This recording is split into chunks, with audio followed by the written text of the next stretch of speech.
Okay, we are on our fourth lesson of our second unit, linear versus exponential equations.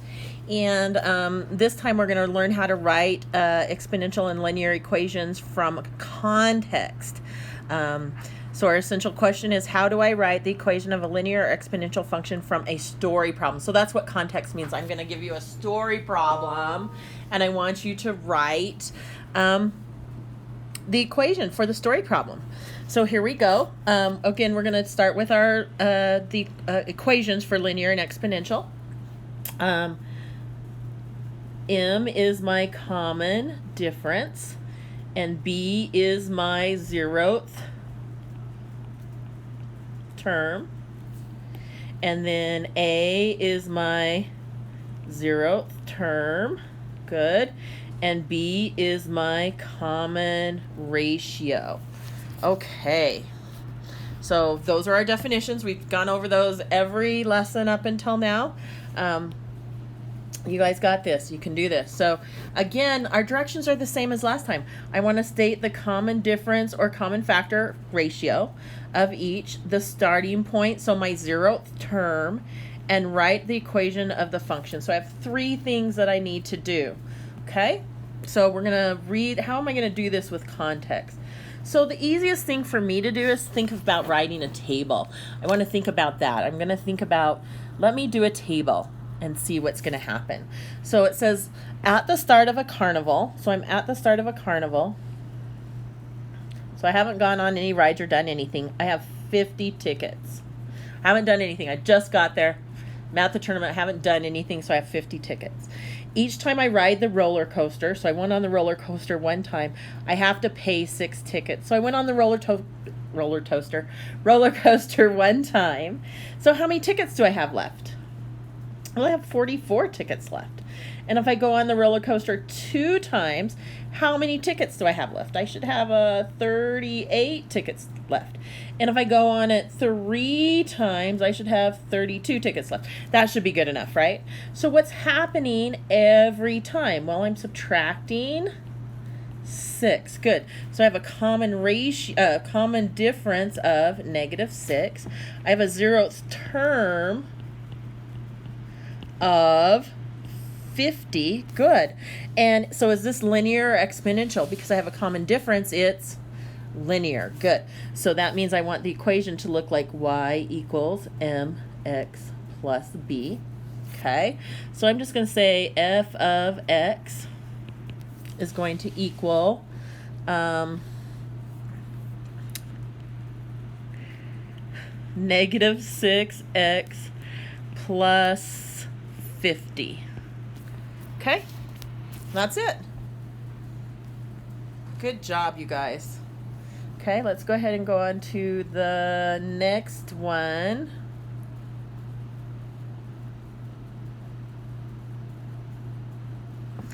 Okay.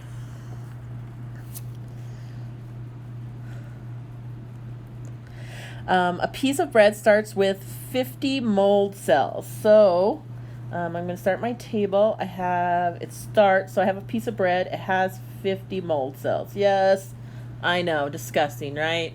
Doesn't matter, you have food, it has mold cells on it. Okay, so every hour the mold cells is tripled. What do you think tripled means? So if I have, after the first hour, how many mold cells are there on my piece of bread? It's so gross, right? So I have 50 and then it's tripled. Well, that means I'm going to have 150 mold cells then. And after the second hour, I'm going to have 450 mold cells. Because what am I doing? So sorry, this is so gross. I'm multiplying by 3. Yeah, tripled means I'm multiplying by 3. Good. So what is my zeroth term? Well, it's 50. And what is my common? I have a common ratio this time because I'm multiplying. Good. Ratio, common ratio is 3. So my equation should look like y equals a times b to the x power, where a is my zeroth term. So we're going to say f of x is going to be 50 times 3 to the x power. Okay, good job. Okay. Whew, 2 more. All right, we're gonna do the same thing. Pretty standard here. Not gonna say easy because I know it's kind of hard for some of you guys. So you decide to start saving money for the new year. At the beginning, I have 25 cents in my piggy bank. I can't even say piggy bank. Each day I would double the money in my piggy bank. So the first day I'm going to double it. If I have a quarter the 0th day, or I've started out with a quarter, what's my next day? The next day I double it, so I have 50 cents. And the second day I double that, so I have $1. And the third day I double that, so I have $2. Great. What's happening? What does doubling mean? It means I'm multiplying by 2. Great. What would halving mean? Let me just ask this question. If I half something, what does it mean? Dividing by 2. Great. Or multiplying by a half. Great. Okay. So I just wanted to throw that out at you as just a little thought for you to think about. So what is my 0th term? Well, my 0th term is 0.25. And since I'm multiplying, I have a common ratio, which is 2. So I've got f of x equals 0.25 times 2 to the x power. Notice I didn't use the dot for times this time because I have a decimal in there, and sometimes I start looking like the same thing, so I use my parenthesis as my timesing so I don't get confused. I know that's a 0.25 and I'm timesing by 2. Nice job, guys.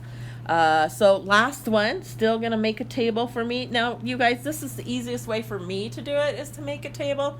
Does not mean it's the only way to do it. I just want to throw that out there. Some people can see it without a table. Some people need maybe a graph, some other way to organize your information. Whichever way makes sense to you, please do that. So I've got 0, my 0th term, or my starting term. It says a plumber charges $25 for a service call. So just to show up at your house, he charges $25. He hasn't even done anything yet. I know, right? And then for every hour after that, he charges $50 more. So to show up to your house, he charges $25. For the first hour of work, he charges another $50, so that's $75. And if he works for 2 hours, that would be $125. And if he worked for 3 hours, that'd be $175. Okay, so what's happening every time? Adding 50. Good.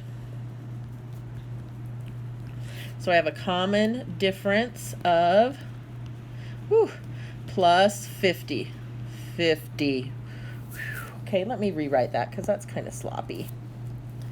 A common difference of plus 50. Good. And my 0th term is 25. So it's going to be f of x is going to equal my common difference, 50x plus $25 flat fee. So I could say what's changing in here is my $50. That's every hour, $50 per hour, 50x, plus a $25 flat fee. That's how that one kind of works.